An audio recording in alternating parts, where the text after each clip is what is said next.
Okay, so now we're going to go over the reverse research method. Reverse research is a really neat way to cut down the process of not only determining if a location is a good place to start an Airbnb, but also finding a place that will allow you to run your Airbnb model.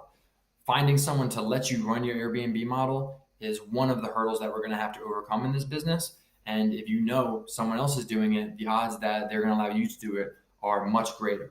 So reverse research basically refers to going on a platform like Airbnb, VRBO, bookings.com, and seeing for yourself where people are having these Airbnbs.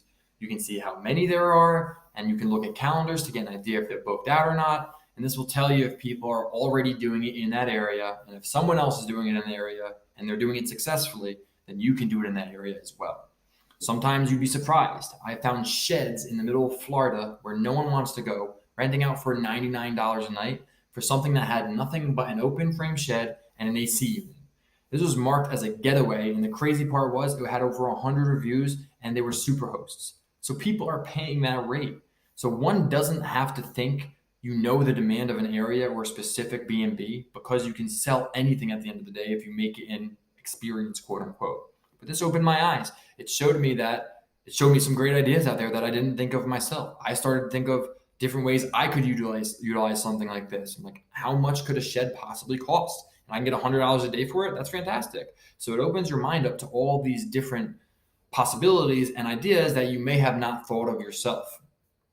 Reverse research lets you see really unique demand opportunities. And the best part about reverse engineering this process is when you actually go to start reaching out to your own potential units. You can cut the time you spend looking for your specific unit down to almost nothing. We're going to go into Airbnb. We're going to find somewhere that's already doing it within a complex. This way we know it's that much more likely to accept our business model. And sometimes they will have outside of the unit pictures. You can literally see exactly where it is with no effort and call that complex or inquire for units like I'm going to teach you how to do. But you're going to be able to see exactly where they are. And in some cases, you'll be able to see the specific building and know 100% certainly that this is where this property is. And you can call them and cut all your guesswork out. You know what I mean? This method doesn't always work because, like I said, sometimes people just do it without their landlord's permission. So sometimes you're going to call people and they're going to say, no, we actually don't do this.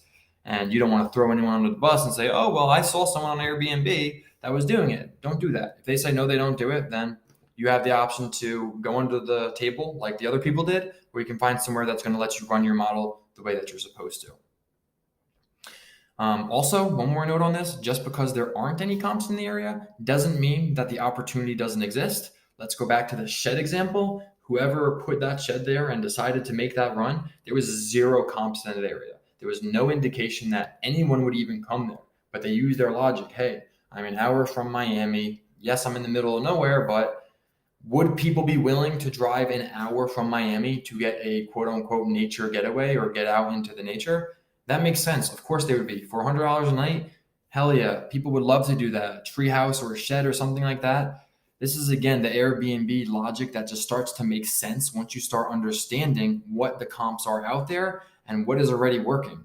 So let's take a look here and just browse this method really quick, see if we can find something. We'll go, okay, I'm flexible. Let's just do unflexible. Cool. So already you can see a ton of different places. We have a ton of different options up here. Let's cut this down even more. I mean, up front, it looks like they're showing me offbeat. Obviously, they're showing me all these cool, unique experiences. This is really probably not where we're going to be looking. You know, if you can manage to snag one of these, awesome for you, great for you. Most of the time, these types of places are going to be owned by someone though, and not rented out and re-rented. So let's go for amazing pools. Cool.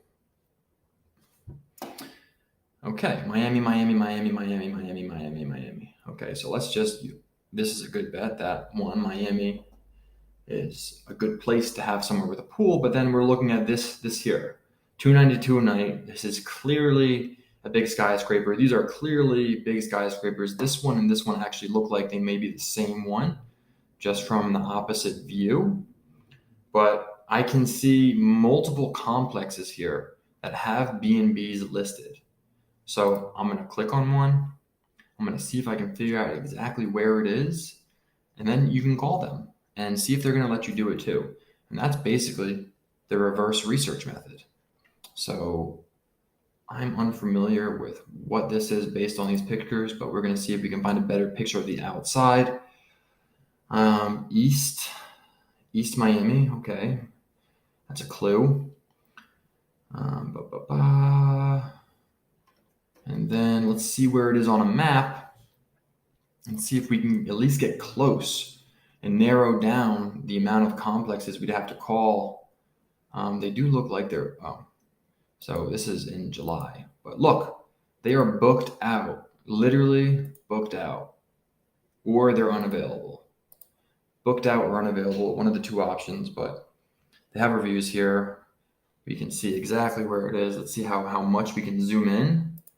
And then we're just, yeah, okay. So it's not much of a mystery as to what area there is. Yeah, there could be 10 different complexes, 5 different complexes within this area, but we know that one of them is already listed on BNB and is probably going to be good for us. So let's take this one step further and see if we can find an apartment for rent in this exact area and even figure out which apartment it may be. So Southwest 9th Ave, right next to Brickell, down here. Okay. Let's let this load up. Let me find my Brickell. Over here. Yeah. A ton, like we said, but we got Southwest 9th right here. And from what it looked like, it was anywhere from 10th up to about here over to Brickell Plaza. So, we're right in this area right here. Yeah, there's a few here, but we know that this is operating in one of these units. Now, instead of looking at all of these and calling all of these people, hey, do you guys accept my model? Can I run an Airbnb out of here? Now we have to look at these ones. And I'm more confident that one of these ones is going to have an acceptance rate that's better than calling 1,000 of these places. Because you can literally spend all day on the phones with these people.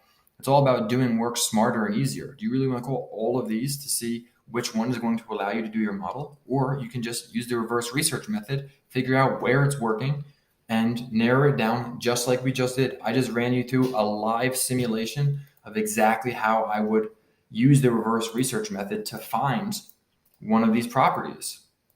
And it worked pretty simply. Didn't give me the exact property. If I looked even deeper and Googled each one of these, I'm sure I could actually figure out what the exact property was.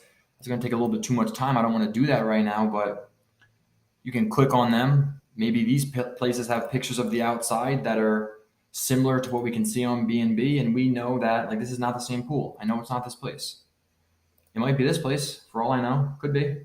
Got to get a better view of it, but narrows it down much more, and it's going to save you a lot of time. It's a great method. Use it, put it in your arsenal, and experiment with it a few times just to get familiar with it. So that is the reverse research method. I'll see you on the next slide or the next lesson on the comps method.